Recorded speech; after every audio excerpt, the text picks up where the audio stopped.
नमस्कार, Byju's exam prep IAS Hindi platform पर आपका स्वागत है। दोस्तों, आज हम लोग 22 जुलाई 2022 के द हिंदू समाचार पत्र का विश्लेषण करेंगे, जो कि आगामी संघ लोक सेवा आयोग की 2022 की मुख्य परीक्षा और 2023 की प्रारंभिक परीक्षा के दृष्टिकोण से लाभदायक सिद्ध हो सकता है। दोस्तों, सत्र के विषय की चर्चा करने से पहले एक महत्वपूर्ण सूचना है। जैसा कि आप लोगों को अब पता चल चुका है कि प्रत्येक शनिवार को रात 8 बजे यूट्यूब पर लाइव सेशन होता है, जिसे एक्सप्लेन्ड सत्र कहा जाता है, सेशन कहा जाता है। इस बार का जो मुख्य विषय है वह है I2U2 शिखर सम्मेलन। तो इस तरह से Byju's exam prep IAS Hindi platform आप लोगों से यही आशा करता है कि ज़्यादा से ज़्यादा लोग इसमें भाग लें और अपनी तैयारी को और मजबूत बनाएं। इसके साथ साथ हमारे इस चैनल को सब्सक्राइब करें, लाइक करें, शेयर करें और कमेंट करें। दोस्तों, आज के सत्र के विषय की ओर चलते हैं। तो आज का पहला टॉपिक है पेगासस स्पाईवेयर। तो दोस्तों, यह पेगासस प्रोजेक्ट है क्या, इसके बारे में चर्चा करेंगे। और घुसपैठ निगरानी ढांचे में अंतराल भारत के लोकतांत्रिक आदर्शों को गंभीर नुकसान यह कैसे पहुंचा रहा है, क्योंकि पेगासस प्रोजेक्ट के खुलासे से भारत के लोकतंत्र के लिए खतरे का खुलासा हुए 1 साल बीत चुका है और इस पर अभी भी कोई ठोस निर्णय नहीं लिया जा चुका है, जिसमें कार्यपालिका और विधायिका की उदासीनता। इसके साथ साथ जब यह उदासीन हुआ तो न्यायालय की ओर लोगों ने रुख किया और न्यायालय ने समिति का गठन किया। उस समिति के क्या उद्देश्य थे, भारत सरकार क्या यह पेगासस जासूस मतलब पेगासस स्पाईवेयर के माध्यम से क्या जासूसी करवा रही है, इन सब बातों की चर्चा हम लोग इस टॉपिक के अंतर्गत करेंगे। दूसरा टॉपिक होगा संकटग्रस्त श्रीलंका को भारत की मदद। तो श्रीलंका में वर्तमान समय में संकट से वह जूझ रहा है। 12 जुलाई को आप लोगों ने देखा ही होगा कि वहां के राष्ट्रपति भाग चुके हैं श्रीलंका छोड़कर और नए राष्ट्रपति रानिल विक्रमसिंघे आए हैं। तो उनके लिए अब ढेर सारे अवसर हैं कि श्रीलंका को कैसे वह उबारें, इसमें भारत की महत्वपूर्ण भूमिका हो सकती है। तो इन सब बातों की चर्चा करेंगे। साथ साथ यह संकटग्रस्त श्रीलंका के पीछे कारण क्या रहा है, इनकी भी चर्चा करेंगे। तीसरा टॉपिक होगा आदिवासी समुदाय की पहली महिला राष्ट्रपति सुश्री द्रौपदी मुर्मू, जो कि संथाल जनजाति से आती हैं। तो इसमें हम लोग बात करेंगे राष्ट्रपति के चुनाव के बारे में नहीं, क्योंकि इसके बारे में हम लोग चर्चा कर चुके हैं कि राष्ट्रपति का इलेक्शन कैसे होता है, कौन पार्टिसिपेट करता है और इसमें जो है राष्ट्रपति के क्या कार्य हैं। यहाँ पर बात ये आती है कि दोस्तों, यह पहली आदिवासी समुदाय की महिला राष्ट्रपति हैं। वैसे तो यह दूसरी महिला राष्ट्रपति हैं, लेकिन आदिवासी समुदाय से यह पहली राष्ट्रपति हैं। तो ऐसे में आदिवासी समुदाय के उत्थान के लिए, उसके सशक्तिकरण के लिए यह क्या कर सकती हैं, इनके समक्ष क्या चुनौतियां होंगी, इन सब बातों की चर्चा करेंगे। और अंत में मुख्य परीक्षा अभ्यास प्रश्न, जिसमें 2 प्रश्नों के उत्तर की संरचना की चर्चा करेंगे। तो आइए पहले टॉपिक की ओर चलते हैं, जो कि पृष्ठ संख्या 8 और 10 दोनों पर आया हुआ है। इसको सूचना प्रौद्योगिकी और कंप्यूटर से जोड़ा जा सकता है। तो यानी यहां पर आप देख सकते हैं कि 2 खबरों को एक साथ लिए हैं और इसके महत्वपूर्ण बिंदुओं की चर्चा किए हैं। तो यहाँ पर संदर्भ में यही है कि पेगासस लड़ाई में निगरानी सुधार की जो लड़ाई चल रही है, तो क्या इसका कोई मूर्त रूप में इसका सॉल्यूशन हुआ? घुसपैठ निगरानी ढांचे में अंतराल भारत के लोकतांत्रिक आदर्श को गंभीर नुकसान पहुंचा रहे हैं। तो पेगासस स्पाईवेयर कैसे कार्य करता है, पेगासस प्रोजेक्ट है क्या, यह किसे निशाना बनाता है और सरकार जांच के दायरे में क्यों है, तो सरकार पर आरोप क्यों लगाया जा रहा है विपक्ष के द्वारा, इन सब बातों की चर्चा हम लोग इस लेख के माध्यम से करते हैं। तो पेगासस प्रोजेक्ट के खुलासे से भारत के लोकतंत्र के खतरे का खुलासा हुए 1 साल बीत चुका है और एक प्रमुख डिजिटल समाचार मंच ने बताया कि कम से कम 300 भारतीयों के सेल फोन को पेगासस के साथ हैक कर लिया गया था, जो कि यह जो पेगासस स्पाईवेयर है, यह इजराइल स्थित एनएसओ समूह के स्पाईवेयर यह था। तो दोस्तों, इसमें कहा जा रहा है, चूंकि हमारे देश के प्रधानमंत्री नरेंद्र मोदी इजराइल जाने वाले पहले प्रधानमंत्री बने और इस तरह से उन्होंने ढेर सारे समझौते किए, तो ऐसे में सरकार के ऊपर आरोप लग रहा है। तो पीड़ितों में भारत के संवैधानिक आदेश के महत्वपूर्ण सदस्यों में कैबिनेट मंत्री, विपक्षी नेता, पत्रकार, न्यायाधीश, मानवाधिकार रक्षक, यह सब शामिल हैं। तो दोस्तों, इसमें यह आधिकारिक उदासीनता और अपारदर्शिता, तो यह हेडलाइन क्यों लिया गया? क्योंकि कार्यपालिका और विधायी जो शक्तियां हैं वह इस पेगासस स्पाईवेयर या पेगासस परियोजना या पेगासस प्रोजेक्ट के प्रति काफी उदासीन रवैया दिख रहा है। ऐसे में विपक्ष चर्चा का विपक्ष के लिए यह चर्चा का विषय बन गया है और संसद में आए दिन यह मुद्दा उठाता रहता है और इस तरह से वह न्यायपालिका की ओर रुख किया।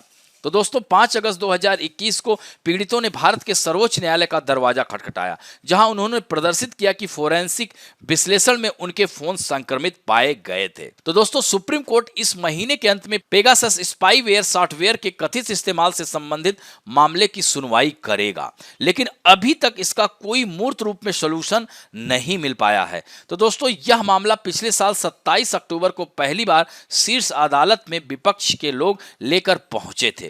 तो इस तरह से सुप्रीम कोर्ट के पूर्व न्यायाधीश न्यायमूर्ति आरवी रविंद्रन की देखरेख में एक समिति का गठन किया। और दोस्तों इस समिति का उद्देश्य क्या था? तो इसमें न्यायमूर्ति आरवी रविंद्रन की देखरेख वाली समिति को अन्य बातों के अलावा पूछताछ करने, जांच करने और निर्धारित करने के लिए अनिवार्य किया गया था अगर पेगासस का इस्तेमाल भारतीय नागरिकों के फोन और अन्य उपकरणों पर छिपाने के लिए किया जाता था, तो इस मामले में इस समिति ने विवरण मांगा था कि क्या सरकार ने 2019 में व्हाट्सएप खातों को उसी स्पाईवेयर द्वारा हैक किए जाने के बारे में रिपोर्ट आने के बाद कोई कार्रवाई की थी और क्या सरकार ने वास्तव में इस तरह के मामले का अधिग्रहण किया था। लेख में यही आरोप लगाया गया है कि नरेंद्र मोदी के इजराइल जाने वाले पहले भारतीय प्रधानमंत्री बनने के बाद पेगासस भारत और इजराइल के बीच $2 बिलियन के परिष्कृत हथियारों और खुफिया गियर के पैकेज का हिस्सा था और इसमें कहा गया कि इस सौदे के बाद भारत ने ऐतिहासिक रूप से फिलिस्तीन समर्थक रुख को बदल दिया। तो दोस्तों यह तो समिति का उद्देश्य था, लेकिन समिति ने अभी भी उस पर कोई खास रिपोर्ट नहीं जारी कर पाया है। तो दोस्तों पेगासस प्रोजेक्ट है क्या? तो यह प्रोजेक्ट दुनिया भर में 17 मीडिया संस्थानों के यह पत्रकारों जर्नलिस्टों का एक ग्रुप है जो एनएसओ ग्रुप और उसके सरकारी ग्राहकों की जांच करता है। इजराइल की यह कंपनी है जो कि सर्विलांस टेक्नोलॉजी बेचती है और इसका प्रमुख प्रोडक्ट है पेगासस, जो कि एक जासूसी सॉफ्टवेयर या स्पाईवेयर है। दोस्तों पेगासस आईफोन एंड्रॉयड डिवाइस को टारगेट करता है। पेगासस इंस्टॉल होने पर उसका ऑपरेटर फोन से चैट, फोटो, ईमेल और लोकेशन डाटा ले सकता है। यूजर को पता भी नहीं चलता और पेगासस फोन का माइक्रोफोन और कैमरा एक्टिवेट कर देता है। तो यह कितना घातक है दोस्तों 2019 में व्हाट्सएप ने एक बयान जारी कर कहा कि पेगासस मंच पर किए गए कॉल के माध्यम से फोन में प्रवेश कर सकता है, भले ही वह उपस्थित ना हो। तो यहाँ पर आप देख सकते हैं कि ये कितना खतरनाक सिद्ध हो सकता है, लोगों के निजता के अधिकार का हनन कर सकता है। तो दोस्तों भारत में पेगासस का इस्तेमाल कैसे किया गया? तो दोस्तों पेगासस प्रोजेक्ट से जुलाई 2021 में सामने आई रिपोर्ट में द वायर इन इंडिया और यूके में द गार्जियन और यूएस में द वॉशिंगटन पोस्ट शामिल है। इसने कहा है कि भारत में कम से कम 40 पत्रकार, कैबिनेट मंत्री, संवैधानिक पदों के धारक हैं, संभवतः पेगासस का उपयोग करके निगरानी के वे अधीन थे। तो रिपोर्ट पेरिस स्थित गैर लाभकारी फॉरबिडन स्टोरीज और एमनेस्टी इंटरनेशनल द्वारा एक्सेस किए गए लगभग 50,000 फोन नंबरों के डेटाबेस पर आधारित थी। दोस्तों कथित तौर पर यह नंबर एनएसओ ग्रुप यानी पेगासस सॉफ्टवेयर के डेवलपर के ग्राहकों के लिए यह काफी महत्वपूर्ण थे। द गार्जियन के अनुसार एमनेस्टी इंटरनेशनल की सिक्योरिटी लैब ने डेटाबेस में भारतीय नंबरों से जुड़े 67 फोन का परीक्षण किया और पाया कि उसमें 23 सफलतापूर्वक संक्रमित पाए गए और 14 में प्रवेश के प्रयास के संकेत मिले हैं। चूंकि पेगासस को साइबर हथियार के रूप में वर्गीकृत किया गया है और इसे केवल इजरायली कानून के अनुसार अधिकृत सरकारी संस्थाओं को ही बेचा जा सकता है। अधिकांश रिपोर्टों ने सुझाव दिया है कि इन देशों की सरकारें इसकी ग्राहक हैं। तो क्या भारत सरकार या किसी और सरकार ने जासूसी कराई है? तो ऐसे में हम नहीं कह सकते हैं, लेकिन लीक हुए डाटा में नंबरों को क्लस्टर में ऑर्गेनाइज किया गया है। यह इस बात का संकेत है कि यह सभी नंबर एनएसओ के किसी क्लाइंट या किसी सरकार के टारगेट पर थे, पर किस सरकार ने किसे टारगेट किया इसका दावा कोई नहीं कर सकता। एनएसओ का दावा है कि वह 40 देशों में 60 ग्राहकों को अपने प्रोडक्ट बेचता है, पर उसने कभी भी इन देशों या ग्राहकों का नाम सामने नहीं रखा।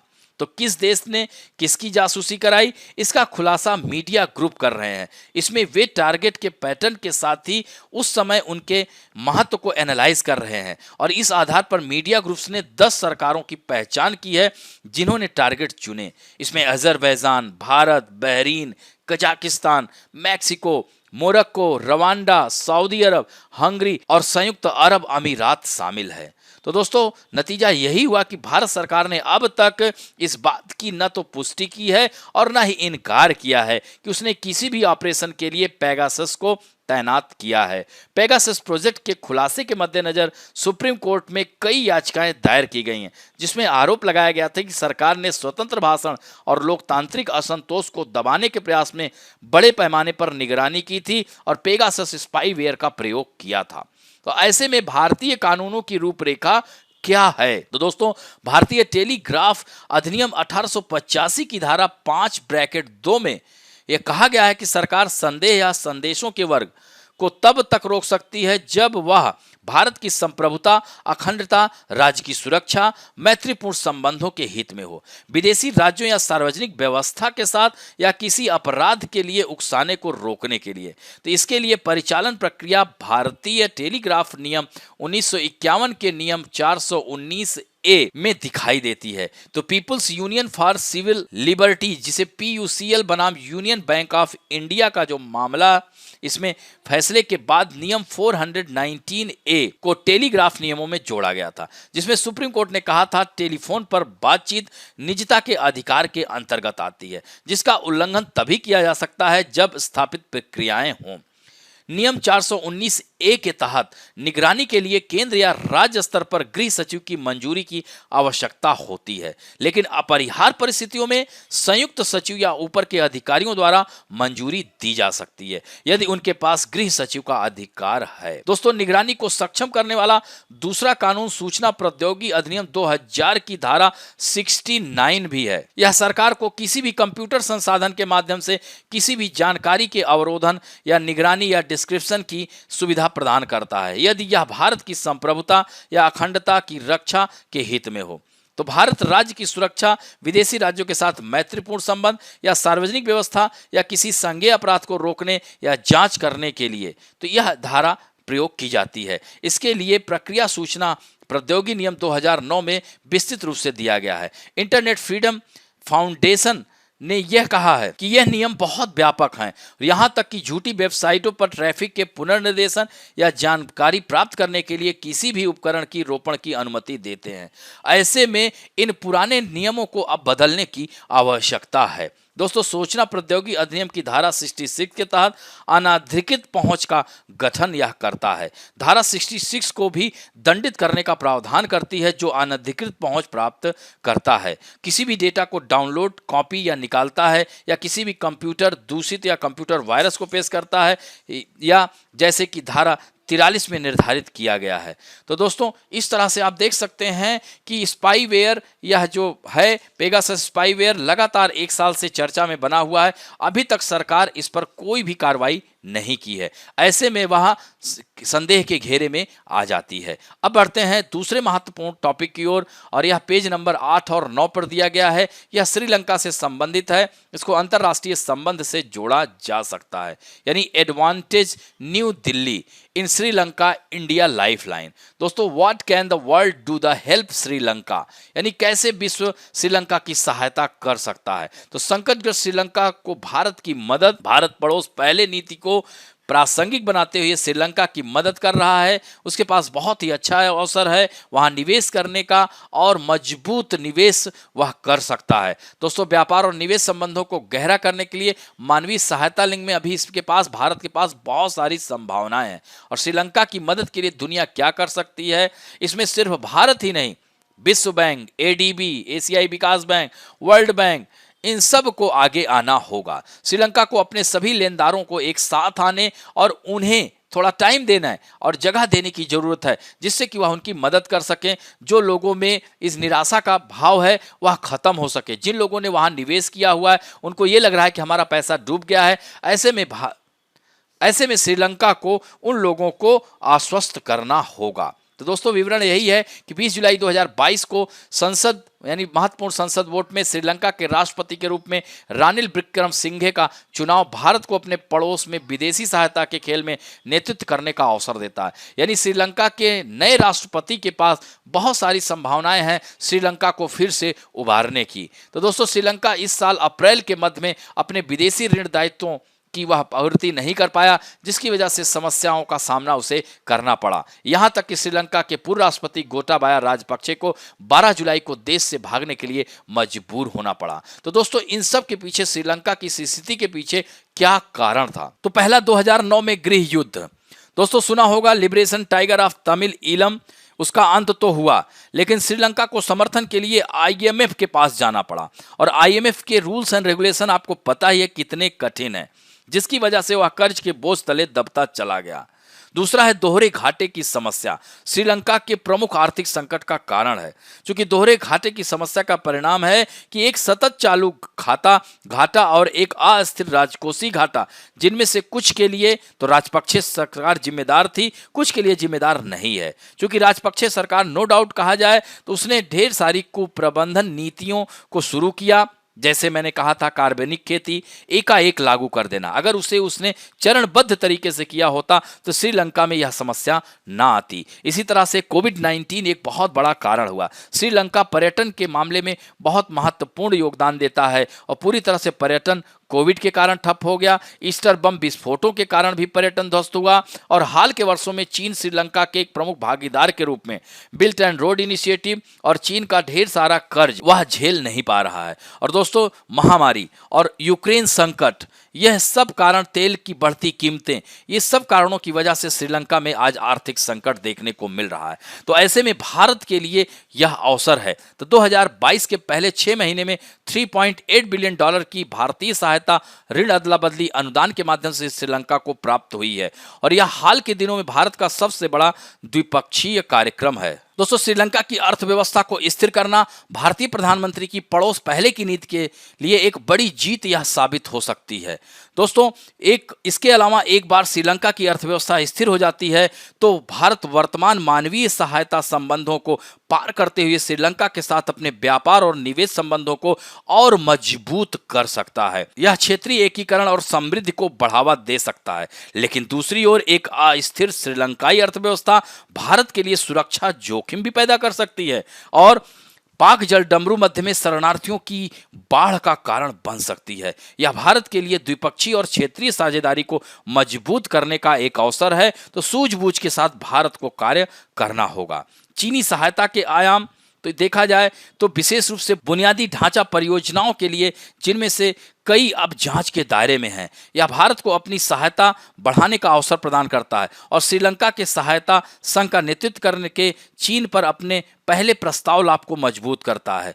दोस्तों, श्रीलंका में बिल्ट एंड रोड इनिशिएटिव परियोजनाओं के लिए वाणिज्यिक ऋण से लाभ प्राप्त करने के बावजूद श्रीलंका एक ऋण जाल में फंस गया है। तो चीन को श्रीलंका को बाहर निकालने में एक दुविधा का सामना करना पड़ रहा है, क्योंकि चीन को चिंता है कि श्रीलंका का अगर ऋण माफ करता है तो ऐसे में अन्य देश भी मांग करने लगेंगे, जो कि बीजिंग के लिए यह समस्या हो सकती है। यही कारण है कि चीन पैर पीछे खींच रहा है। दोस्तों, राष्ट्रपति विक्रम सिंघे के नेतृत्व में नए प्रशासन, यानी जो नए यह राष्ट्रपति की इनको थाली मिली है, इसमें 5 अहम बातें हैं।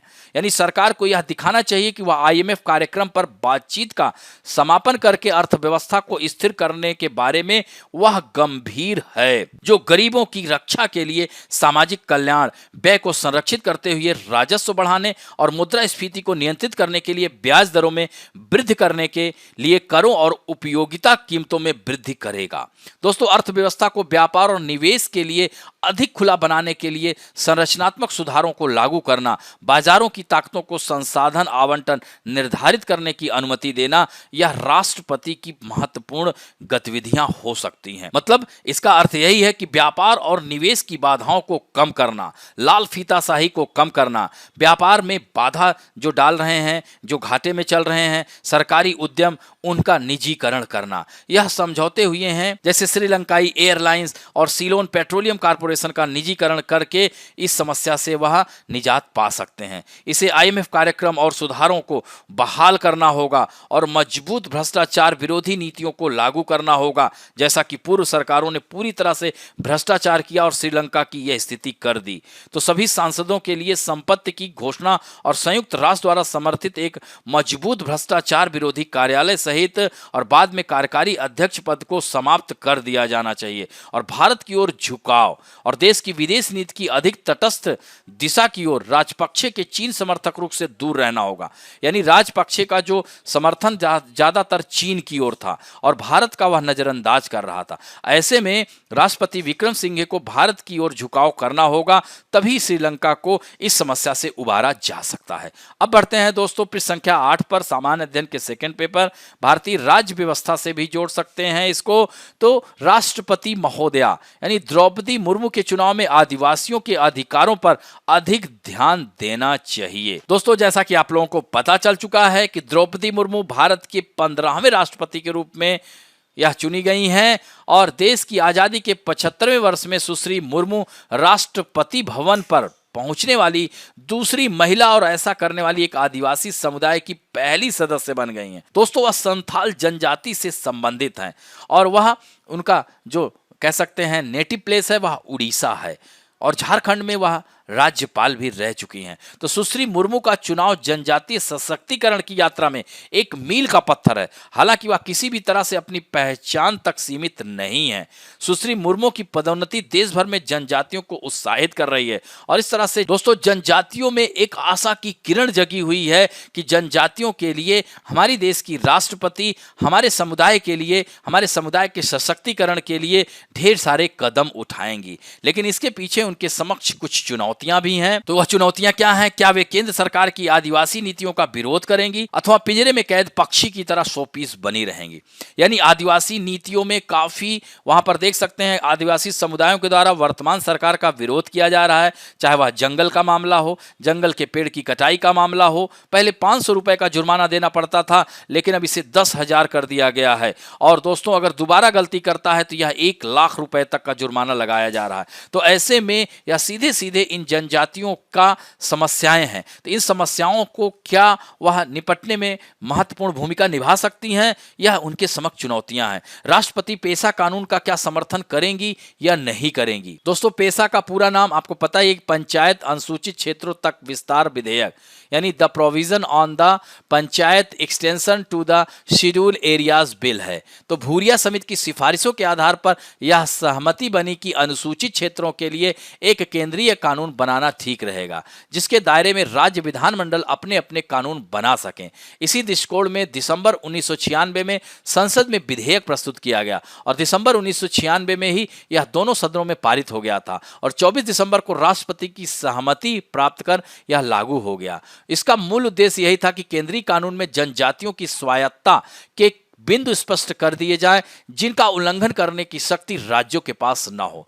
वर्तमान में 10 राज्यों आंध्र प्रदेश, तेलंगाना, झारखंड, गुजरात, हिमाचल प्रदेश, महाराष्ट्र, मध्य प्रदेश, छत्तीसगढ़, उड़ीसा, राजस्थान में यह अधिनियम लागू होता है। इसका अन्य उद्देश्य जनजातीय जनसंख्या को स्वशासन प्रदान करना, पारंपरिक परिपाटियों की सुगमता में उपयुक्त प्रशासनिक ढांचा विकसित करना तथा ग्राम सभा को सभी गतिविधियों का केंद्र बनाना। लेकिन इस कानून के समक्ष ढेर सारी समस्याएं आ रही हैं। यही कारण है कि 2013 में इसमें संशोधन करने की बात की गई। दोस्तों विपक्ष इवन यह मांग कर रहा है कि छत्तीसगढ़ में 15 साल सरकार थी लेकिन पेशा कानून ठीक से नियम नहीं बना पाया छत्तीसगढ़ सरकार। हालांकि वर्तमान कांग्रेस सरकार ने इस पर नियम बनाया है। तो क्या ऐसे में पेशा कानून का समर्थन करेंगी राष्ट्रपति? तो यह सब उनके समक्ष चुनौतियां हैं। हालांकि यह एनडीए सरकार के द्वारा इनका चयन कहीं न कहीं आदिवासियों और जनजातीय समूहों को हिंदू धर्म की ओर आकर्षित करने में यह महत्वपूर्ण भूमिका निभा सकता है और इस तरह से एनडीए के लिए वोट बैंक की नीति के तहत भी कार्य कर सकता है। तो दोस्तों इस तरह से हम कह सकते हैं कि राष्ट्रपति के लिए इन चिंताओं पर ध्यान देने का सही समय है। जो कई आदिवासी कार्यकर्ता इसकी आवाज उठा भी रहे हैं, जैसे आदिवासियों को दी गई सुरक्षा का व्यवस्थित क्षरण हो रहा है, पुलिस द्वारा उत्पीड़न, तमिलनाडु में आपने देखा होगा, हाल ही में सुना होगा, उस पर ढेर सारी फिल्में बनी हैं, आदिवासी स्वायत्तता के प्रति राज्य की एक सामान्य असहिष्णुता। तो इन सब पर यह कार्य कर सकती हैं। तो निष्कर्षतः हम यही कह सकते हैं कि सुश्री मुर्मू को व्यक्तिगत रूप में किसी भी राजनीतिक कारण का समर्थन करने में सीमित छूट हो सकती है, लेकिन वह निश्चित रूप से समाज के सभी वंचित वर्ग, महिलाओं, आदिवासियों और सामान्य रूप से गरीबों के लिए वह प्रेरणा बन गई हैं। तो दोस्तों अब बढ़ते हैं मुख्य परीक्षा अभ्यास प्रश्न की ओर। पहला प्रश्न है, एक घुसपैठ निगरानी ढांचे में अंतराल भारत के लोकतांत्रिक आदर्श को गंभीर नुकसान पहुंचा रहे हैं, जो व्यापक निगरानी सुधार को मजबूर कर रहे हैं। तो चर्चा करें, इसे 15 अंकों में बताना है। तो सुप्रीम कोर्ट इस महीने के अंत में पेगासस स्पाईवेयर सॉफ्टवेयर के कथित इस्तेमाल से संबंधित मामले की सुनवाई करेगा। पिछले साल आप लोगों को पता ही है कि विश्व स्तर पर 17 पत्रकार संगठनों के एक संघ ने एक सूची तैयार की, जिसमें केंद्र सरकार द्वारा कई प्रमुख व्यक्तियों की जासूसी करने के लिए स्पाईवेयर के उपयोग का आरोप लगाया गया था। तो दोस्तों, पेगासस प्रोजेक्ट है क्या, भारत में पेगासस का इस्तेमाल कैसे किया जाता है, भारतीय कानूनों की रूपरेखा क्या है इससे संबंधित, और अंत में आपको संतुलित निष्कर्ष लिखना है। और दोस्तों, दूसरा प्रश्न है, श्रीलंका के साथ व्यापार और निवेश संबंधों को गहरा करने के लिए भारत मानवीय सहायता बढ़ाने का विकल्प तलाश सकता है। परीक्षण करें, इसे 10 अंकों में बताना है कि 20 जुलाई को नए राष्ट्रपति रानिल विक्रमसिंघे का चुनाव भारत को अपने पड़ोस में विदेशी सहायता के खेल में नेतृत्व करने का अवसर देता है। तो ऐसे में श्रीलंका में जो समस्याएं हैं, थोड़ा सा उसको लिखते हुए आपको इसके कारण क्या है, भारत के लिए क्या अवसर हैं, भारत के समझ क्या चुनौतियां हैं, और अंत में निष्कर्षता आपको यह पॉइंट लिखना है। तो इस तरह से आज का अंक यहीं समाप्त करते हैं। आशा करता हूं कि आज का भी यह वीडियो आप लोगों को अच्छा लगेगा, और यदि अच्छा लगे तो प्लीज लाइक, शेयर, सब्सक्राइब और बेल आइकन दबाना ना भूलें। धन्यवाद।